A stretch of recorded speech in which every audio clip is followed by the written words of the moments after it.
I completely forgot whether or not I have a phrase or something how I usually start these things. Anyway, here we are. Afternoon coffee. So it has been yet another week. It is now Sunday, September 1st. Today is an off day. Yesterday we had a date night with the missus, so I took today off, or actually, this is planned day off. So just chillaxing, resting. We didn't do nothing special. I mean, of course, it was special. It was me and the missus, but like we went to had a nice dinner and walked around the city and came back home and watched some TV. The kid wasn't here, so it was just the two of us, and it was great. If you got kids, you know you love them, but you also need time off from them. Anyway, that's beside the point. So this week,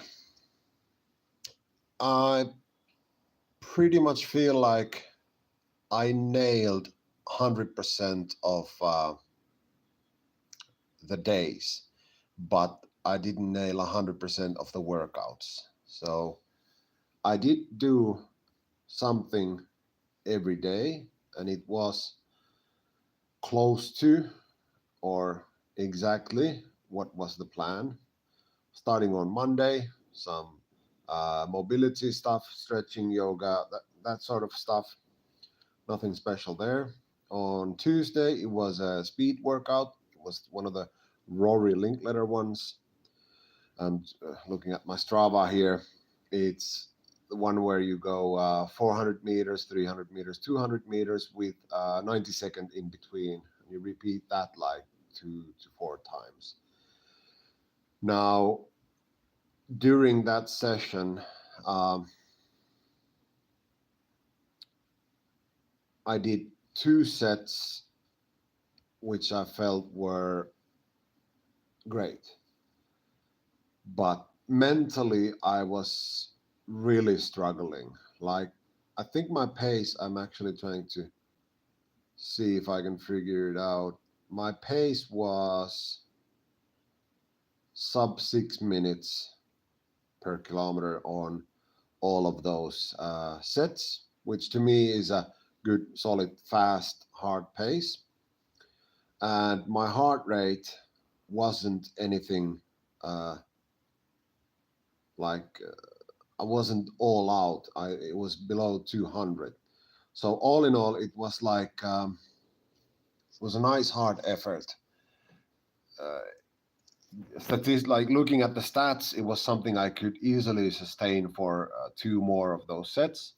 But mentally, I was way off. I like just the act of heading out to do that session felt like it drained everything I had, and so I just couldn't do a third or a fourth set, even though at that moment I felt like physically I was able to, but mentally I just couldn't drag an inch more out of me.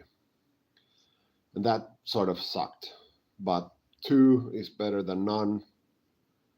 But yeah, I don't know. And that feels sort of like a theme that's been going on lately with me. It's that, whenever I go and do something, I'm missing that extra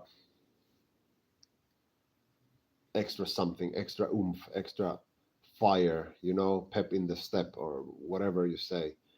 Like I don't like even the long easy runs. I tend to walk a bit more than I need to. I cut them shorter than I need to. I don't know, but yeah, Wednesday was stretching.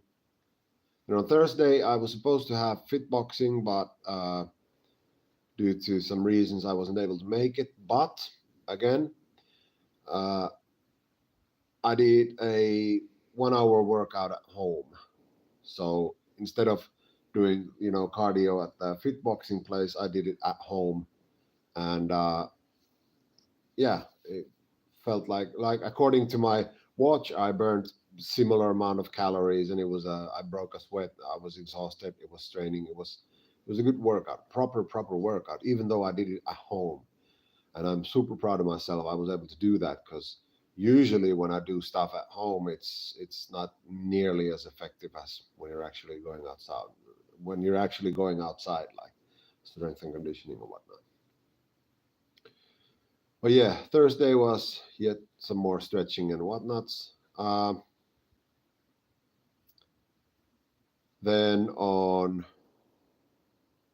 Friday, yeah. Uh,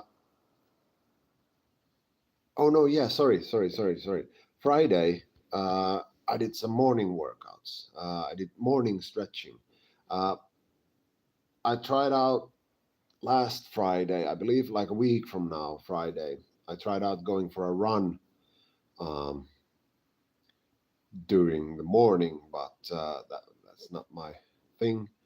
But instead, I tried stretching in the early morning, and that was a good thing. That felt great. But then later, it was a quick and easy 30-minute run. I think it was like a solid, constant pace. 30-minute run. And then yesterday, as in Saturday, was a long run. It was supposed to be 8 kilometers, I think.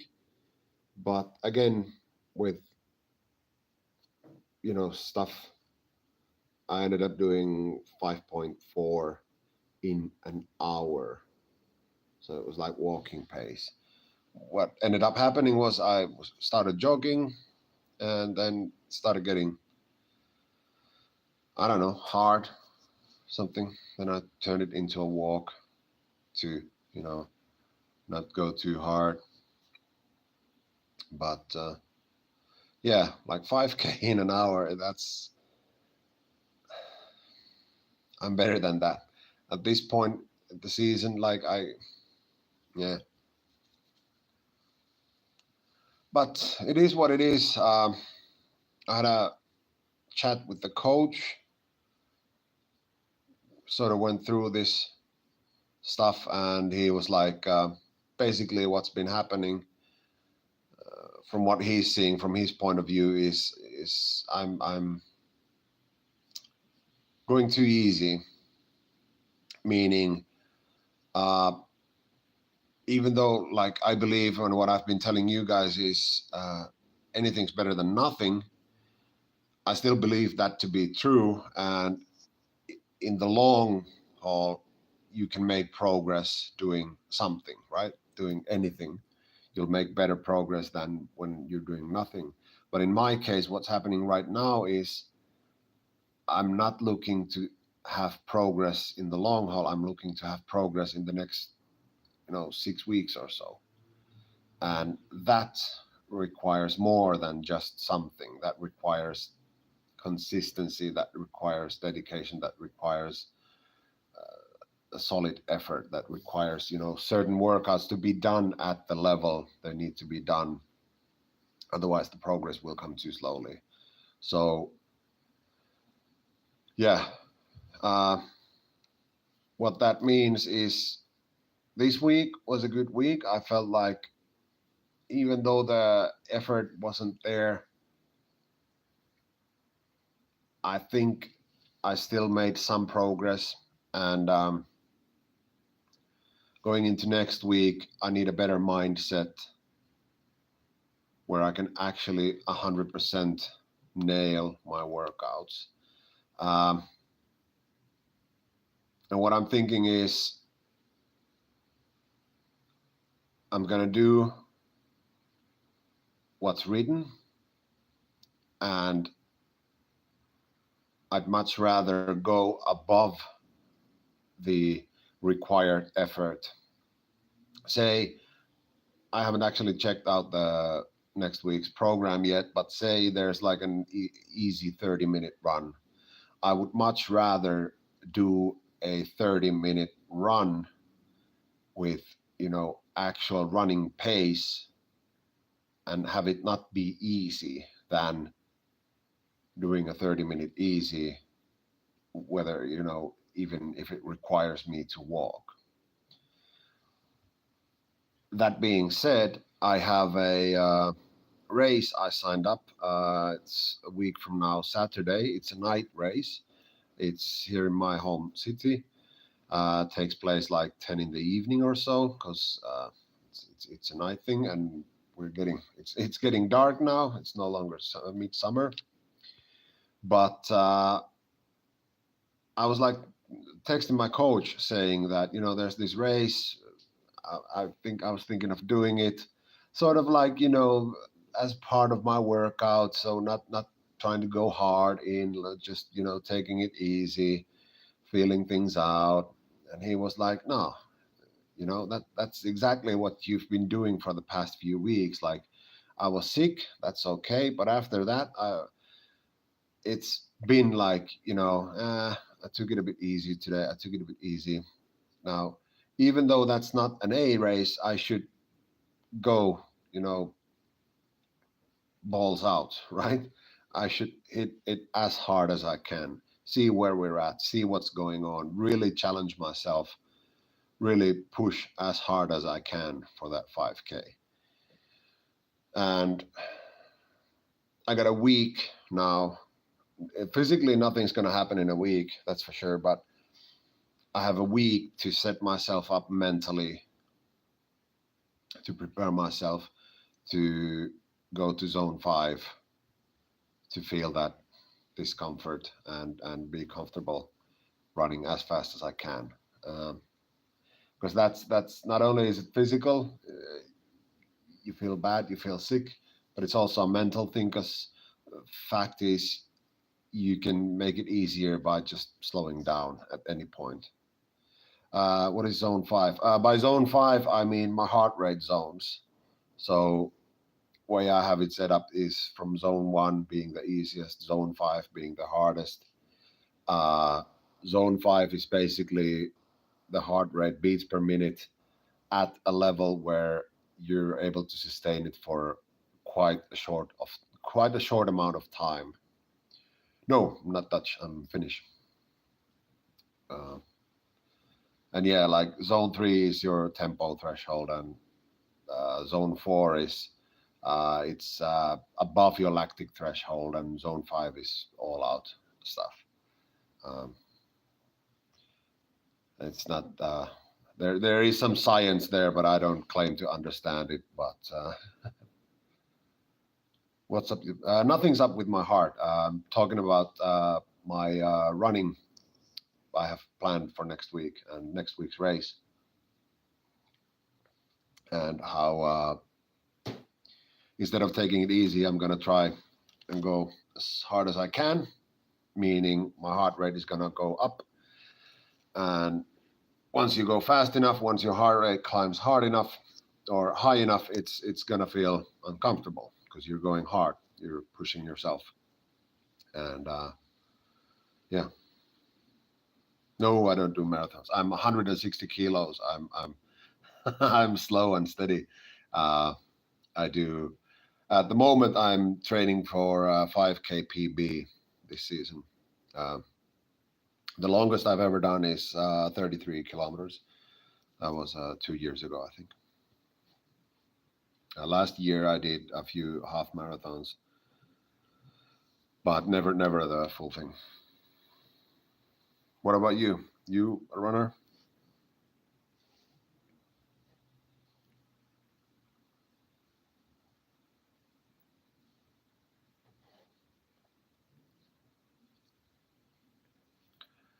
This is the awkward silence.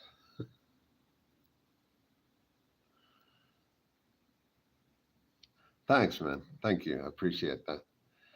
It's actually been sort of training for several years now. It's not so much about me losing the weight. That's not the main focus for me. It's about just being in better shape, and losing weight will come. But I have done let me see. Last year, did a few.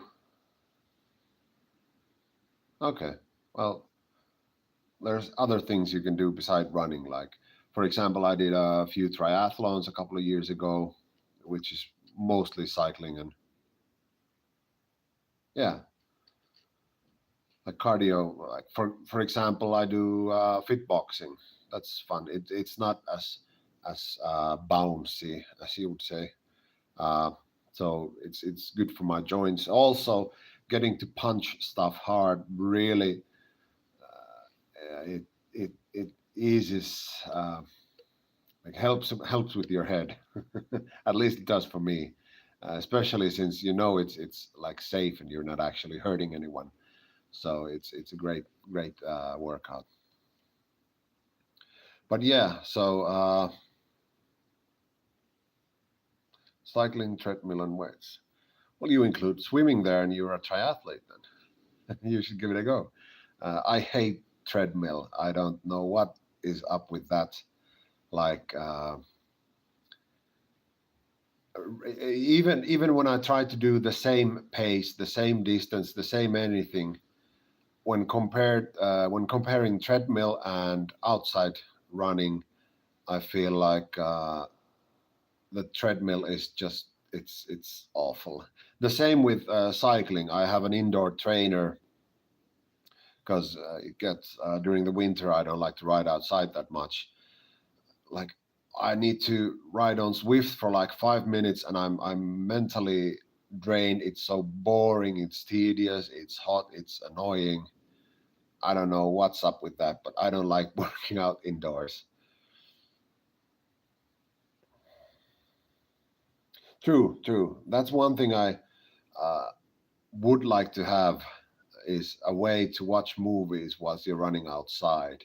Uh, you can do that with podcasts and whatnot, so that's for sure. But the problem I have if you're doing a specific workout when running, like trying to maintain a consistent pace or a heart rate or whatnot, I need to focus more on what I'm actually doing, and then like I feel like I'm missing parts of the podcast or the audio book or whatnot. So I tend not to listen to anything when I run.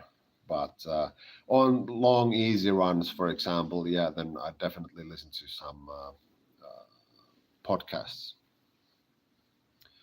So do you have like a treadmill at home, or do you go to a gym, or because I would love to have everything at home, but unfortunately, it's a small enough apartment, so not gonna happen.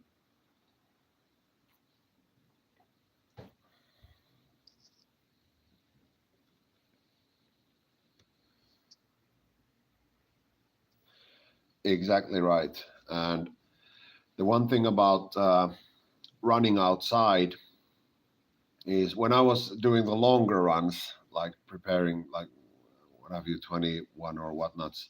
Um, the one thing I did as part of that training is I have a running route quite next to me, which is like 1.5 kilometers or so. It's a loop.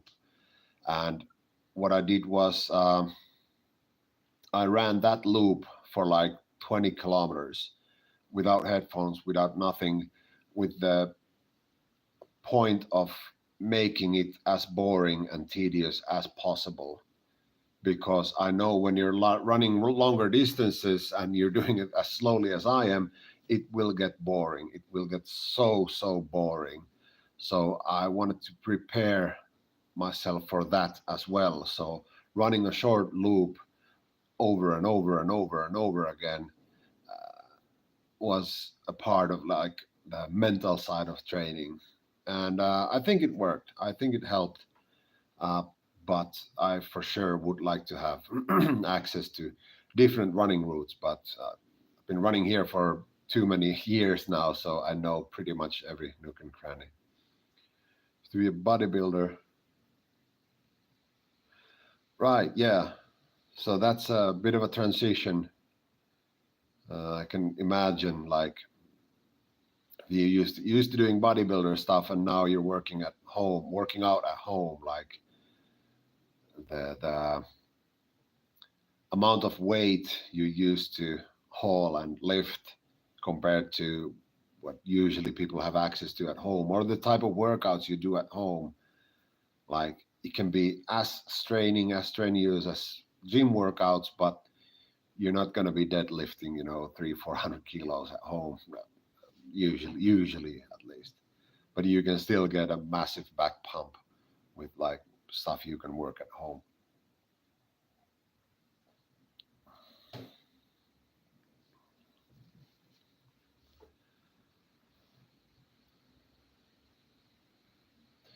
That's what I've heard. Yeah, it's not the bodybuilding is not the longevity of bodybuilding is not that great.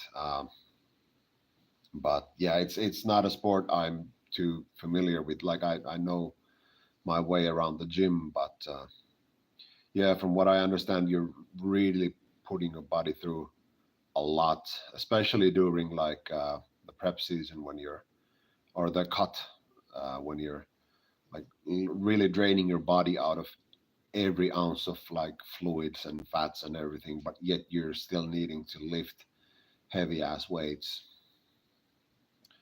But yeah, like was it who was it? Ronnie Coleman who said like, everybody wants to be a bodybuilder, but don't nobody want to lift no heavy ass weights. So I guess that's what it takes. But it is as with any sports, like when you get to the top tier level, the the amount of dedication and hard work it takes, it's surreal.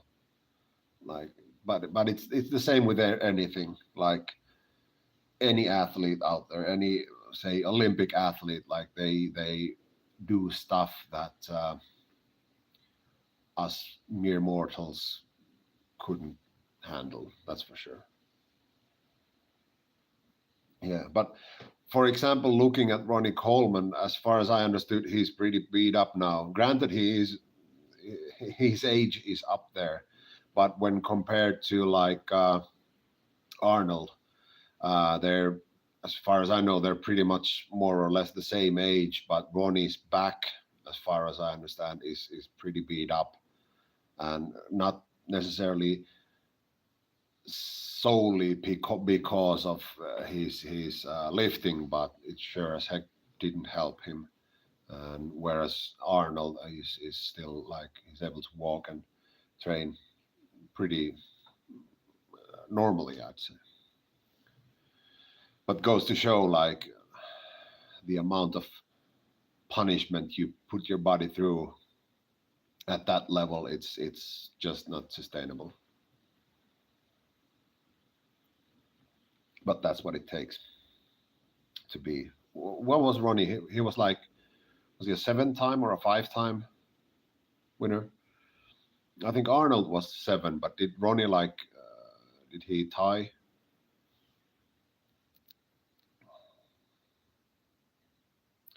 Hey, thank you. It was truly awesome to chat with you. You have a good night. It's only 1 o'clock in the day in here in Finland, but yeah, I do these weekly recaps every Sunday. At least I try to. And if you feel like you can catch up on me on my channel as well. But thank you so much fun talking to you. You have a good night. And also, I'm call it quits for this weekly recap as it happens. But yeah, thank you all so much for watching. I hope each and every one of you has a glorious day. Take care. Bye.